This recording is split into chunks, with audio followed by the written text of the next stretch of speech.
Okay जी sir.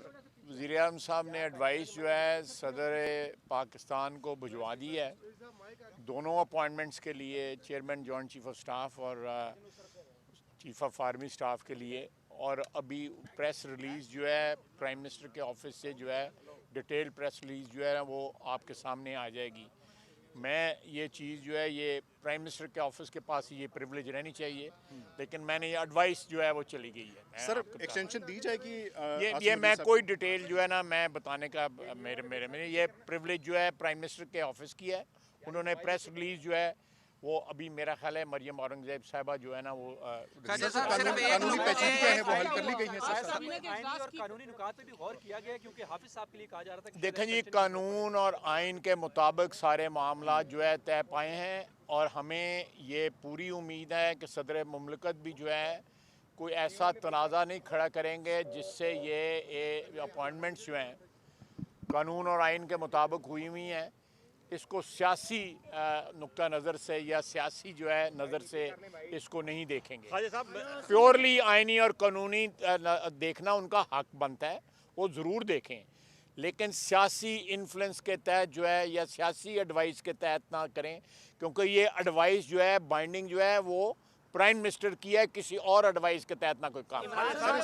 Imran Khan का जो बयान आया था ख्वाजा साहब सदर मुमलिकत उनसे मशवरे के बाद करेंगे। एने बंदे गल करो तो मनु समझ ही कुछ नहीं आ आप ये रहा। समझते हैं कि सदर मुमलिकत को क्या इमरान खान की इस हवाले से जो मुशावरत और एडवाइस लेनी चाहिए? देखें जी, मैं उस पर कमेंट नहीं करूँगा, मैंने उसके ऊपर ट्वीट कर दिया है इस मसले के ऊपर कि इसको अदारे को सुप्रीम कमांडर हैं सदर साहब जो हैं इस अदारे के, पाक अफवाज के, उनको इस अदारे के अदारों का जो हमारे एयरफोर्स है, आर्मी है और नेवी है, इनको मुतनाज़ा नहीं बनाना चाहिए। ये एक मुक़द्दस फ्रीज़ा है और उस तकदीस के साथ जो है इस फ्रीज़े को निपटाएं, इसके अलावा और कोई कंसिडरेशन नहीं होनी चाहिए। में भी तरमीम लाई गई है इस हवाले से। वज़ीर दिफा है, आपका मेन रोल था। अभी मरियम साहिबा के ट्वीट आ गया है कि lieutenant general Asim Munir army chief और सैर Shamshad Mirza chairman chief of committee होंगे जी। एक तो इसकी कंफर्मेशन आप इधर ही कर नहीं, अगर आप प्राइम मिनिस्टर की तरफ से आए थे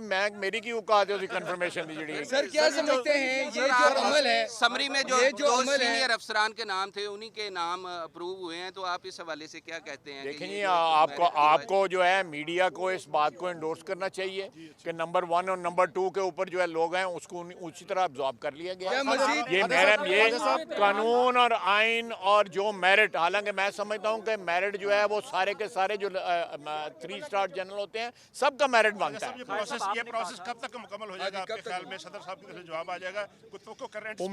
उम्मीद है कि सदर साहब जो है इस चीज़ को मुतनाज़ा नहीं बनाएंगे और प्राइम मिनिस्टर की जो एडवाइस है कानून और आइन के मुताबिक अल्लाह के फजल से उसको इंडोर्स करेंगे ताकि ये हिजानी कैफियत जो है आज शाम तक जो है ख़त्म हो जाए। आसिम मुनीर साहब के 2 रोज का गैप है सर, इसको कैसे कवर किया जाएगा सर? आपका रोल आइन में लिखा हुआ है और ये इख्तियार भी है कि पहले 15 दिन उसके बाद 10 दिन। देखें, मेरी बात सुने, मेरी बात ये देखें, ये मैं किसी खदशे का इजहार नहीं करना चाहता, लेकिन मैंने अपनी राय का इजहार किया है कि ये इसको इंडोर्स करें ताकि कोई तनाज़ा ना खड़ा हो, खुदा न खास्ता, और साथ साथ जो है ये बात तय पा जाए कि इसके बाद जो है ये कौम जो है, हमारा मुल्क जो है, हमारी इकोनॉमी जो है वो एक सिमत पे चलिए। आज इस वक्त सब कुछ स्टैंड स्टिल हुआ है, हर चीज रुकी हुई है। सब 2 रोज का जो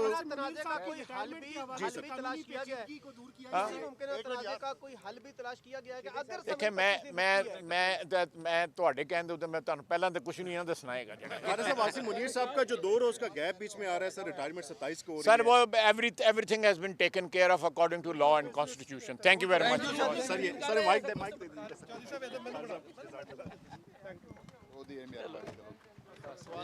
कोई नहीं आया यार, सारी गल आपको बता दूं। जो नजदीक थे वो भी यार उसको ही छोड़ा।